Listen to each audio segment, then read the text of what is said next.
Salut les chlorophylliens! Bon, pour vous expliquer un petit peu pourquoi ce décor qui a beaucoup changé par rapport à toutes mes plantes et compagnie, c'est tout simplement parce que j'arrive à la fin de mes études et qui dit fin de mes études dit déménagement. Donc pour l'instant je suis en alternance donc à 2 endroits différents. Donc j'ai 2 logements. Donc vous reverrez encore un petit peu ma grande étagère remplie de plantes, mais ça va pas durer une éternité. Je vous ferai sûrement un petit vlog déménagement. Pour l'instant, j'en suis pas du tout là. Je ne sais même pas encore à l'heure actuelle où vont finir mes plantes. Est-ce que j'aurai la place de les mettre dans ce logement-là ou pas? Et donc, ce n'est pas à moi cette magnifique imprimante 3D. Mais bon, écoutez, je trouvais que ça faisait un bon décor. Mais ça n'a rien à voir. Revenons au vif du sujet. Il y a quelques semaines, j'ai été au Jardin des Plantes. Il y avait une exposition sur la couleur du feuillage des plantes. Et franchement, j'ai trouvé cette exposition extrêmement bien faite. Vous le savez déjà, j'adore le Jardin des Plantes, tout simplement parce que déjà, c'est affectif. J'étais stagiaire et c'est là où j'ai appris que j'aimais les plantes. Avant, je ne savais pas. Je pensais que j'aimais les animaux et que les plantes... Et au final, on voit où j'en suis. Mais avant toute chose, n'hésitez pas à vous abonner, à liker la vidéo et à commenter et à partager cette vidéo parce que tout simplement, c'est comme ça qu'on avance sur cette chaîne, qu'on peut faire des plus gros projets, qu'on a forcément plus de budget. Donc abonnez-vous parce que j'ai l'intention de vous faire des choses plutôt sympathiques à l'avenir. Donc franchement, soutenez cette chaîne. Maintenant, fini les apartés, revenons au sujet. On va apprendre à quoi sert le feuillage. Il faut savoir que le feuillage est vraiment une interface hyper importante pour la plante. C'est surtout l'un des endroits où se fait le plus d'échanges entre le milieu extérieur et la plante. Et l'échange le plus connu, c'est la photosynthèse. D'ailleurs, si vous voulez une vidéo sur la photosynthèse, ce serait avec plaisir que je vous le ferai. Donc n'hésitez pas à me le dire en commentaire. Mais là, on va pas parler du feuillage, mais de la couleur du feuillage. Et il faut savoir que la couleur est essentielle à la plante. Elle permet de s'adapter au manque de lumière, à la prédation et à la reproduction. Et le premier sujet qu'il faut vraiment aborder, qu'est-ce qu'une couleur? Cette question paraît extrêmement simple et en fait hyper compliquée. Pour vous, quelle est la définition d'une couleur? Vous voyez ce qu'est une couleur? À définir, c'est peut-être un petit peu plus compliqué. En réalité, la couleur, c'est un effet produit par la réunion de 3 composantes. Une source de lumière, et oui, dans le noir, on ne voit absolument rien, tout est noir. Un objet éclairé et un être vivant. Grâce à un système hyper important, l'œil et le cerveau. Et d'ailleurs, cet être vivant est hyper important parce que tous les animaux ne voient pas de la même couleur. Ainsi, ces éléments varient en fonction du contexte externe. Il peut intervenir par exemple le type d'éclairage, l'environnement ou des problèmes de vision éventuels. Bilan de tout ça, la couleur est hyper subjective. Et d'ailleurs, pour les gens de ma génération, vous vous souvenez peut-être de ce fameux post Instagram. Cette robe est-elle blanche et dorée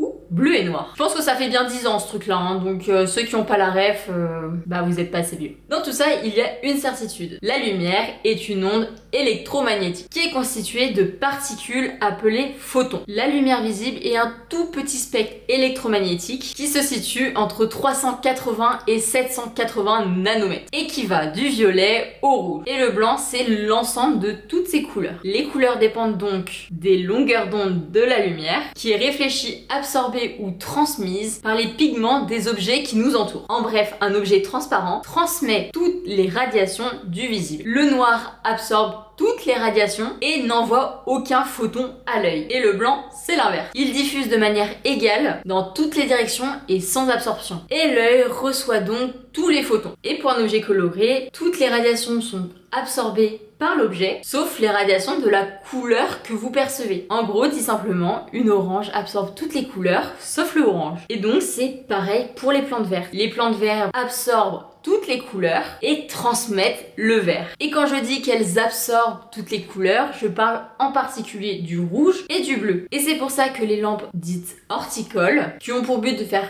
pousser les plantes, sont de couleur violette. Le violet étant un assemblage de rouge et de bleu. Et d'ailleurs, en général, quand on regarde plus en détail ces lampes, il y a un assemblage de plusieurs lampes, des lampes bleues et des lampes rouges. Bref, deuxième élément important, les pigments. La couleur des feuilles n'est pas seulement due à la chlorophylle, mais à un assemblage de plusieurs pigments. Et oui, dans le monde végétal, le vert domine, mais ce n'est pas la seule couleur qui existe. Le pigment le plus connu, c'est la chlorophylle. La chlorophylle qui donne cette couleur verte aux végétaux, et c'est d'ailleurs un pigment qui est impliqué dans la photosynthèse. Et comme je l'ai dit avant, les feuilles vertes absorbe toutes les longueurs d'onde sauf le vert, et en particulier le bleu et le rouge, alors que les feuilles rouges, comme on peut s'en douter, captent les longueurs d'onde bleues et réfléchissent le rouge. Et le pigment responsable de tout ça, c'est les caroténoïdes, avec notamment le fameux carotène, mais aussi les xanthophiles. Les caroténoïdes sont responsables, pour être exact, des couleurs vert clair, jaune, orange et rouge. Et c'est notamment la couleur qui donne cette couleur orange aux carottes. Mais il y a aussi les anthocyanes, qui sont responsables des couleurs rose, rouge, violet, brun et bleu. Ces trois principaux pigments sont donc responsables d'une multitude de couleurs pour les feuilles, les fleurs et les fruits. Et d'ailleurs, retenez bien ces trois pigments parce qu'ils sont hyper importants. Et le reste, c'est qu'une question de dosage et de dominance. Les anthocyanes en quantité élevée peuvent masquer les teintes vertes des pigments chlorophylliens. Et c'est notamment le cas de la plupart des feuillages pourpres. Alors que les caroténoïdes, eux, sont plutôt masqués par la chlorophylle. Et en général, le seul moment où on peut vraiment voir les caroténoïdes, c'est à l'automne lorsque les feuilles tombent. Mais il y a aussi des pigments qui sont synthétisés que dans certaines périodes de la vie de la plante. Par exemple, lors de la floraison ou de la fructification. Bon, je vous ai parlé que de 3 grands pigments, mais il en existe plein d'autres qui ont des fonctions physiologiques et ou biologiques. Il y a entre autres les mélanines, les quinones, les bétalaines, bref, j'en passe. Maintenant que je suis allée en profondeur sur ce qu'était vraiment la couleur d'une plante et des pigments et compagnie, on va maintenant parler de la partie un peu plus fun. À quoi ça sert? Parce que vous imaginez pas qu'ils font ça pour le plaisir, juste pour donner de la diversité comme ça. C'est une vraie adaptation à un milieu. Premier élément, c'est pour attirer les pollinisateurs. Et pour illustrer cela, je vais utiliser les broméliacées. Ils sont souvent de couleur rouge, en tout cas en Amérique.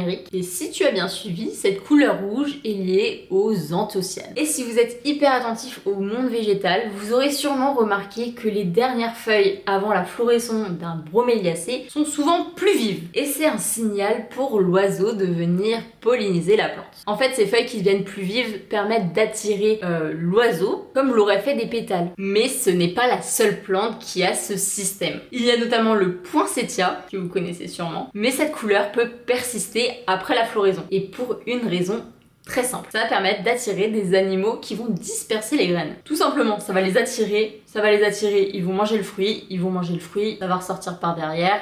Les graines seront passées par leur corps. Et voilà. Et ce n'est pas un cas isolé. Il y a par exemple le Columea d'Amérique et l'Achinanthus d'Asie, qui eux ont des taches rouges au bout des feuilles. Ça va attirer les colibris ou les petits oiseaux qui vont venir butiner les petites fleurs qui ne paient absolument pas de mine. Mais c'est pas le seul cas. Je finis l'illustration des pollinisateurs par ce petit cas un peu particulier. Les Sarracenia et les Nepenthes. Si vous voyez ce que c'est des grosses urnes bien colorées, qui sont d'ailleurs parfois panachées. Elles vont attirer les insectes pollinisateurs qui vont être attirés par le nectar qui se trouve au fond de l'urne et qui vont tout simplement tomber et se noyer dedans. Si vous voulez en apprendre plus d'ailleurs sur ces plantes, dites-le moi, ça me ferait trop plaisir de vous faire une vidéo bien complète là-dessus, donc allez-y, faites-vous plaisir en commentaire et je vous ferai si vous me le dites. Deuxième élément, c'est pour s'adapter à la faible lumière. Les couleurs brunes, violettes, roses ou rouges, elles sont dues à une superposition des couches de cellules, de pigments anthocyanes et de chlorophylle. Si vous regardez bien, parfois il y a des feuilles qui sont rouges au-dessus et vertes en dessous, ou inversement, et c'est tout simplement dû à cette superposition. Globalement, ça vient des anthocyanes, mais ça peut aussi venir des caroténoïdes en fonction des cas. Ces feuillages aux couleurs plutôt sombres vont être situés à proximité de rochers ou proches du sol.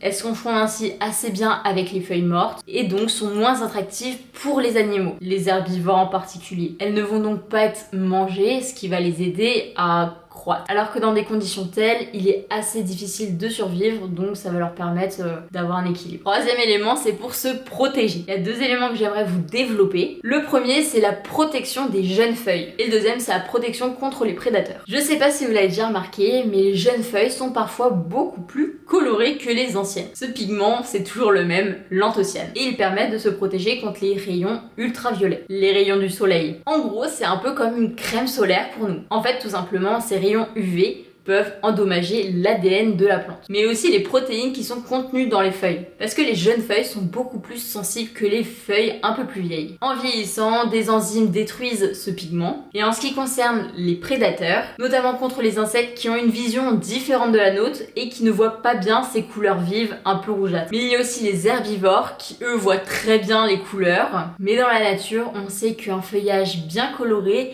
contient du phénol qui est toxique pour de nombreux animaux. Et donc c'est assez simple, les animaux enregistrent dans leur tête que couleur vive égale danger et donc ils ne mangent pas. Bon, j'en ai fini pour ça, mais il reste un dernier point à aborder, l'iridescence et les feuilles panachées. En commençant par l'iridescence. C'est un phénomène d'origine physique et non chimique. Et alors là, je vais vous lire un peu la définition. La couleur bleue est due à des réflexions orientées de certaines longueurs d'onde. Elles apparaissent, disparaissent et varient en fonction des angles de vue. Et pour finir, les feuilles panachées, appelées par certains variegata, et qui ont d'ailleurs été très à la mode ces dernières années. Bon, déjà il en existe de plein de couleurs, des roses, des blanches, des grises, des verts pâles. Et d'ailleurs on peut en retrouver en France, par exemple avec le lierre ou par exemple l'arôme d'Italie. Elles peuvent être de différentes formes, sous forme de taches par exemple, de points, de macules, de stries, de bandes, de zébrures. Et d'ailleurs il y a même certaines nervures qui sont colorées. Je pense notamment au maranta. Mais malheureusement on sait pas vraiment d'où ça vient. Les causes sont sûrement multiples. Il y a notamment la diversité génétique, des pigments produits ou non en réponse à des facteurs environnementaux tels que la lumière, la température, les apports en nutriments, l'absence ou la réduction de chlorophylle. Les cellules épidermiques remplies d'air peuvent aussi en être la cause, sans oublier les infections fongiques ou bactériennes. Et d'ailleurs, les carences en nutriments ont un impact fort sur la couleur des plantes. Et je pense que si vous avez déjà cultivé des plantes, vous l'avez déjà remarqué d'ailleurs. Ça peut avoir un rôle d'attirer les pollinisateurs,